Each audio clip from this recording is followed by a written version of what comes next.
time's up. Thank you, Mr. Chairman. Senator Menendez. Madam Administrator, it's fair to say from your testimony that if you do not get the $10 billion in the supplemental, that you will not be able to meet your humanitarian mission across the globe as it's presently challenged. Yes, that's true. Which means that every day that House Republicans wait, people die. There are going to be catastrophic humanitarian effects to not bringing more resources to bear, for sure. They'll die on the battlefield in Ukraine, and they'll die of hunger in various parts of the world. And so this is not a esoteric exercise.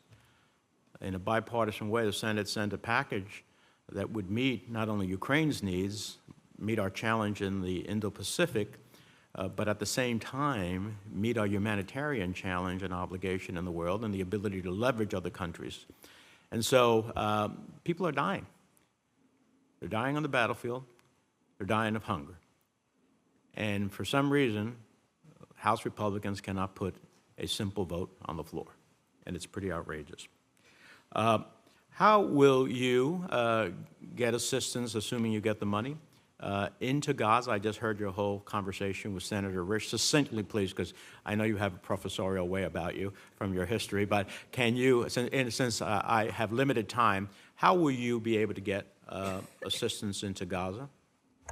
Well, the gating issue up to this point, because we're drawing on the resources that we do have, because we're where we are in the fiscal year, we still have resources, but the gating issue has not yet been resources, it has been access. It has been the restrictions on So if the moving. gating systems are resolved, if the access is resolved, you will No, have no, the wherewithal? access is not I said, resolved. if the access is resolved, you will have the wherewithal to get what aid? For a certain period of time, but I mean, there are 20,000 metric tons of flour sitting in Ashdod port right now that we have been trying to get out. That's 1,000 trucks worth of flour, and that hasn't been resolved. There have been important steps, I think, taken in the last few days, and indeed, I think we have more than 400 trucks got into Gaza today, which is the second time we've been able to cross the 400 truck number. So things have improved a bit, and of course, we're trying to get food in through multiple entrance points, including hoping that the government of Israel moves very quickly to open the Erez crossing. But there's still really profound access issues. Okay. Let me move to something else. Last year, I published something I called the Menendez Plan, which is a framework that would address the cycle of mass migration at the southwestern border of the United States through the development of a sustainable and structural response to migration in the region. I think all of our immigration challenges that we have at the southern border deny one fact, that there are 25 million people in the southern hemisphere presently displaced from their country of origin, refugees seeking asylum or just being displaced. Right now, they're in other countries within the hemisphere. Unless we work with those countries to assimilate those individuals, I don't care what we do at the border, but we will have 25 million feet marching northwards. So part of what I outlined is an effort to expand humanitarian assistance and development of financing to better integrate migrants and refugees in those countries across the Americas. Capacity building, economic resilience are paramount to that. Can you tell me some specifics on how you'll utilize the funds requested in FY25 to address those root causes of migration and to help those countries assimilate individuals so they're not marching northward? Well, first, this is one of these points that doesn't get made enough, which is just how countries who are on the path for migrants, and we're very focused on those who come to our border, understandably, but countries like Colombia, Brazil, Peru, just how many, for example, Venezuelans have landed on their doorsteps. They have maintained open borders. There have been regularization or integration rules put on the books in countries like Colombia that have been incredibly important, allowing kids to go to school, get health benefits, and the like.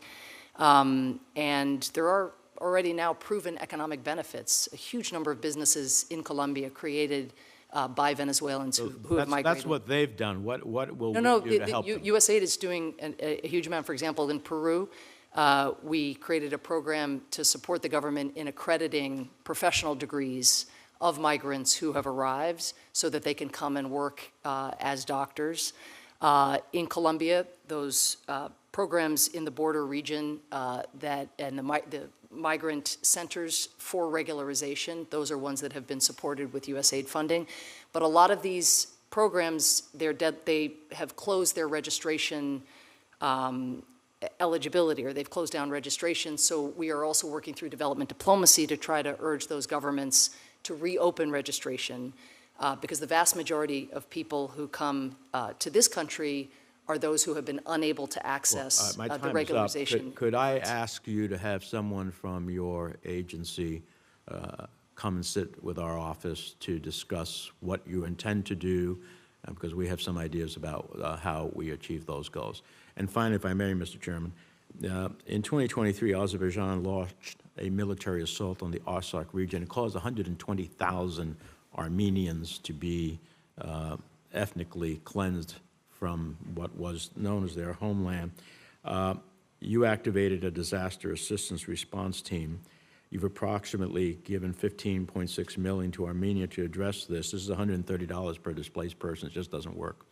Do you have intentions of doing more? Yes, I was just meeting with the Armenian Prime Minister, in Brussels, along with the European Union and Secretary Blinken on Friday. And we announced a number of new initiatives there, including work with the Armenian government and financial support as they attempt to provide permanent housing to those people from Nagorno-Karabakh who have come and have just been in stopgap housing since last year. As you know, I was at the border trying to greet those desperate families who had been forced from their homes, and this is something of personal importance to me, as is supporting the Armenian government in their reform efforts, because fundamentally their ability to use also their own resources to cater to that population, to integrate that population for those who are not able to go home, will turn on them continuing to grow their economy, which they have been doing at a fierce clip over the last 2 years. If you could have somebody, when you send me somebody on the other who can address this issue too, I'd appreciate it. Thank you. Absolutely. Thank you, sir.